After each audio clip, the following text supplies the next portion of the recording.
Also Melochim Perigalav Halacha Yud Beis.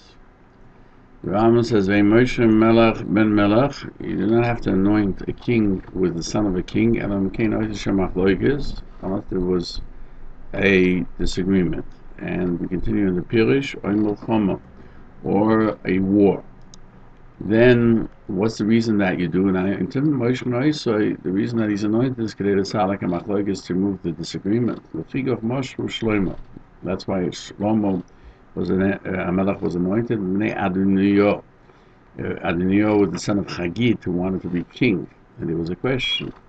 Yoyosh, they did be Bnei Atalia, because Yoyosh took for us, Atalia killed off all the offspring of Judah, and took for herself the kingdom. And also, Yoachaz was anointed because of Yoachim, his brother. Now, according to Ayalei Malin, that's brought in Halacha test that the kingdom of David, their very physical body is considered anointed. Why? We can understand why there's no forbiddenness to anoint someone, even though there's forbidden to anoint in general from the Shevan HaMishra. And if they didn't need it, why should they? But because you're not doing something, it's just a verification of the situation. The Rambam cites these halachas also in Hilchos of the vessels of the Mikdash, and he explains how they made the Shevan HaMishra and what you anoint with it, and how the Kohen Gadol was anointed, and how the kings of Bostoner were anointed. But by us, in Halacha Zayin, he says, when we place the king of a king, we anoint him with the Shevan HaMishra. He doesn't say how you do so. In Hilchos Mikdash, he explains that you do Malchus Beis David like a nezer al rosham, like a crown around their heads. Now, what we find in Halacha Yud Aleph Yud Beis is also brought down in the vessels of the Beis HaMikdash regarding their laws, that you don't anoint a king only on a spring. You don't do it to a king, the son of a king, except when there's a disagreement.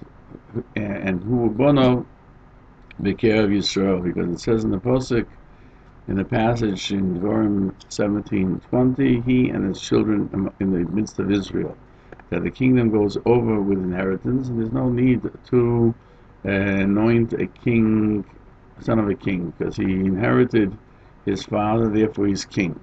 Now, if there's a disagreement, we anoint him in order to remove this disagreement. And with his anointment, we let everyone know that he alone is king, just like they did Shlomo HaMelech and Yoyosh and Yoachaz. And when Elisha anointed Yehu ben Imshi from the kings of Israel, it wasn't with Shevan HaMishra, but rather with persimmon oil, and that is something we have a tradition among the Chachamim, the wise men. But Ritbaz points out why the Rambam left out there that you only anoint the kingdom of Bostoner, and he explains that this is not the place for it, only in Hilchos Melochim. That's why it's not mentioned there. And there are others who would point out that we find in Hilchos Mikdash that you don't anoint from him for generations, only for the high priest, the Kohen Gadol, and when it goes out to wage war, the priest, and Malchus is David Levad, and the household of David alone. From this, the Rambam duplicate these laws and by elsewhere. So it would seem there's two laws that are being pointed out, because the Rambam usually tries to minimize duplication. One is the laws that apply to Shevan HaMishra, that you can't anoint only those that you're allowed to do so. It says, as it says in Shmois, Exodus 30:32, on the flesh of man it should not be anointed, and this is found in Hilchos Mikdash.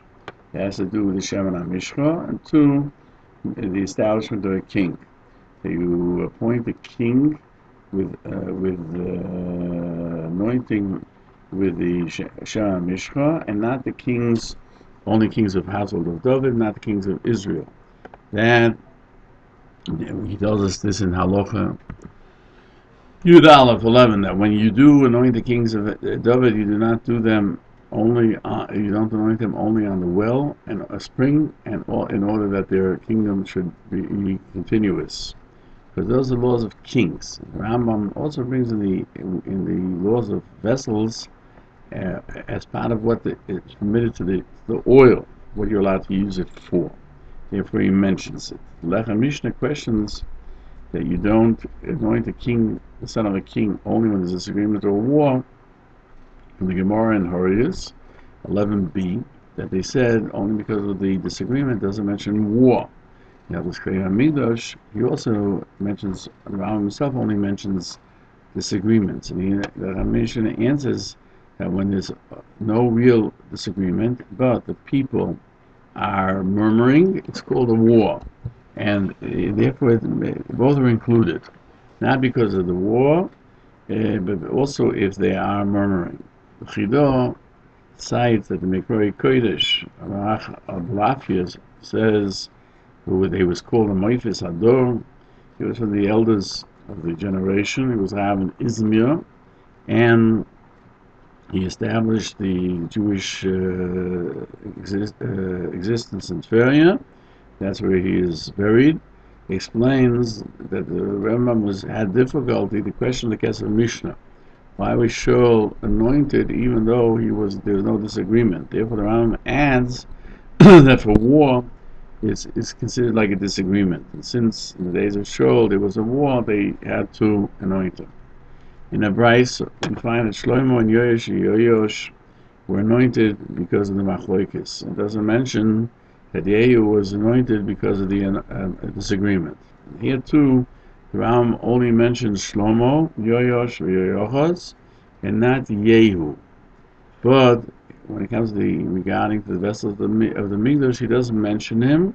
That he states over there, in chapter 1, Halacha 11, that they anointed Shlomo because of disagreement with Adonio, Yoash because of Atalia, Yoachaz because of Yoakim, his brother, and this, that Elisha anointed Yehu, was not with the Shemen HaMishcha, special oil, but rather with persimmon oil. And there he mentions only to teach us that he's done with persimmon oil. The Mikroy Kodesh argues that you can't explain that it wasn't mentioned in the Brisa that they anointed Yehu because they did it with the persimmon oil, because the Brisa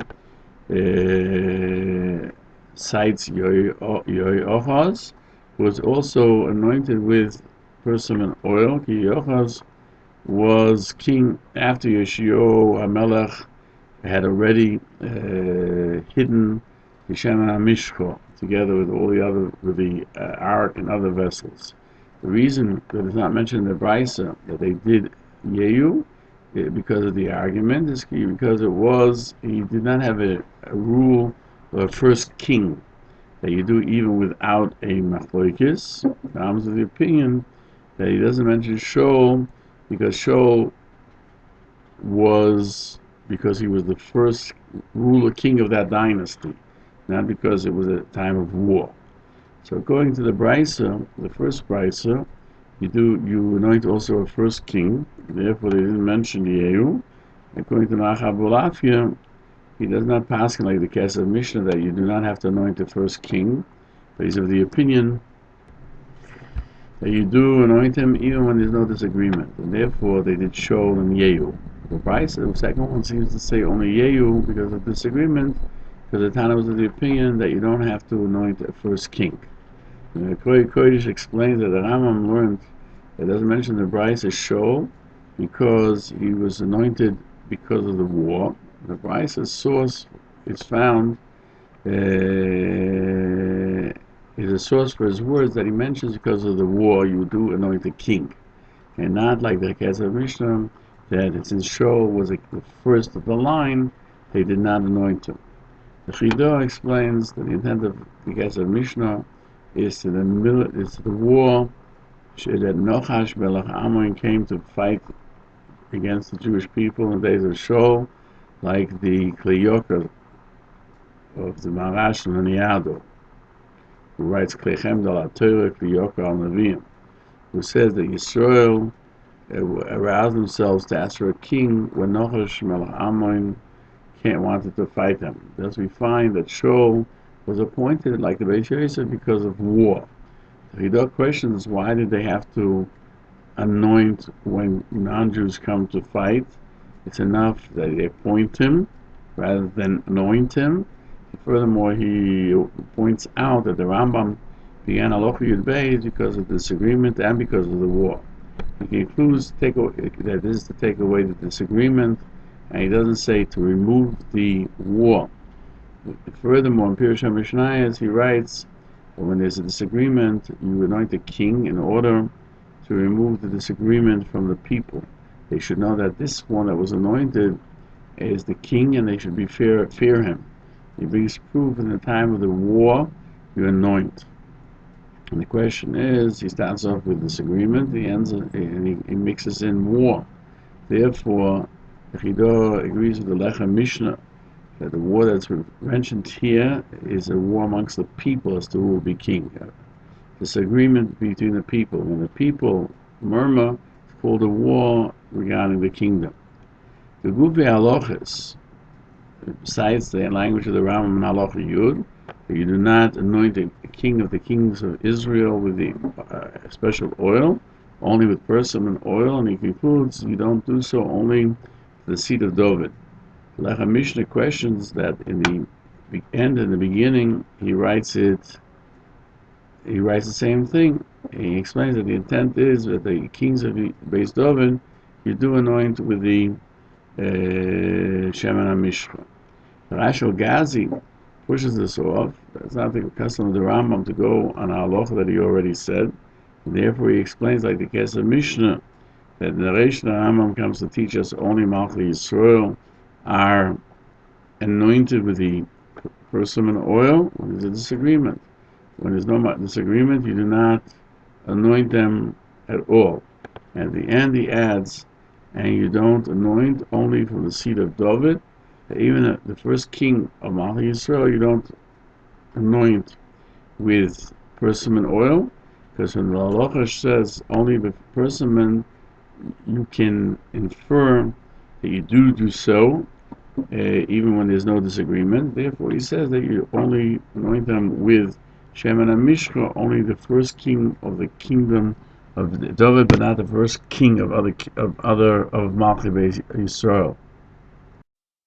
Learning Hilchos Melochim, Perek Aleph Halacha Yud Beis.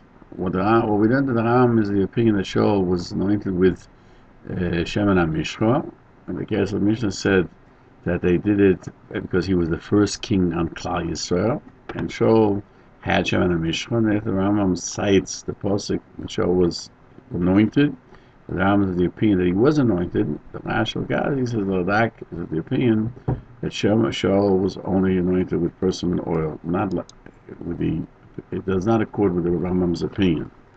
The Loshen HaUmim and all explains that Shaul was anointed with the Shemen HaMishcha, the Moshe Rabbeinu made Gidol narration, because he was the first king, and he cites a question of the Rabbanel: why was Shaul done hiddenly?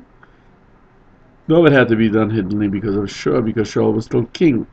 Yehu, because of Yoram. But he answers that really Shaul was not worthy of being anointed because he's not from Yehuda, but because he was the first king of Israel, they did him Shemen HaMishcha, and therefore it was done hiddenly. That generation should not learn from him that you can anoint kings from others. He can anoint the Shemen HaMishcha other kings of Israel. Furthermore, it's clarified there that when Shaul was anointed, there was a disagreement because it says, some of you say Shaul will be king. So we learned there were people.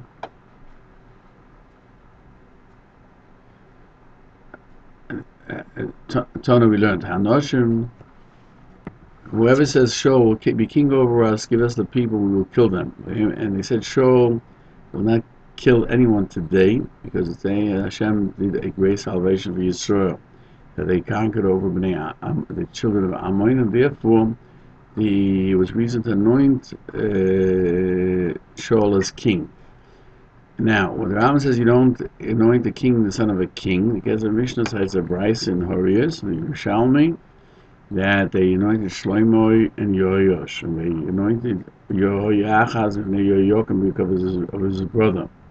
Maraponim explains that he took together Shlomo and Yoash because they were both done with the special oil. But Yochas is written separately because he was only with persimmon oil, because the king Yoshio had already hidden the Shana Mishra in his time.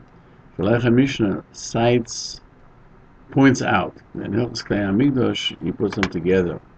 And you can't say that Yochas had the Shana Mishra, because Shana Mishra was hidden at the time of Yoshio that preceded him. So the Gemara asks in Horius.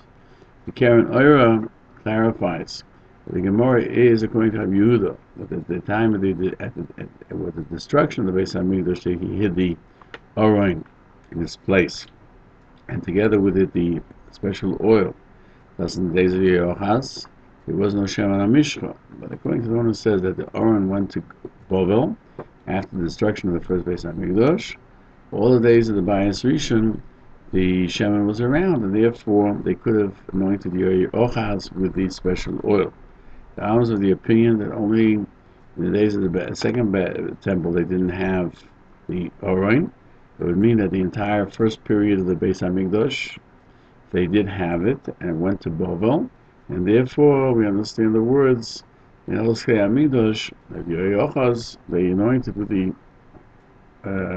Shemen HaMishcha. Just in Hilchos Beis HaBchira, it says, Even Hoyser Peirush HaGodoshim. When it comes to the laws that have to deal with the Beis HaMikdash, it tells us that there was a stone in the place of the Holy of Holies, and the western side, and on it the Aron was placed, and before it had with it the pitcher of Mon, and the stick that Aaron that flowered. And when Shlomo HaMelech built the Beis Hamikdash, and he knew that was going to be destroyed, he built it with a place to hide the Aron below in the very deep levels of the Beis Hamikdash. HaMelech commanded, and it was hidden in a place that Shlomo HaMelech prepared for it. And he adds that the Shana Mishra was hidden there as well, according to the one who says that the Aron was hidden in its place in the days of Yoshio. And from then, there was no Shemana Mishra. Thus the Rambam is of the opinion that the Halacha is like the one who says that the Aron was hidden in its place.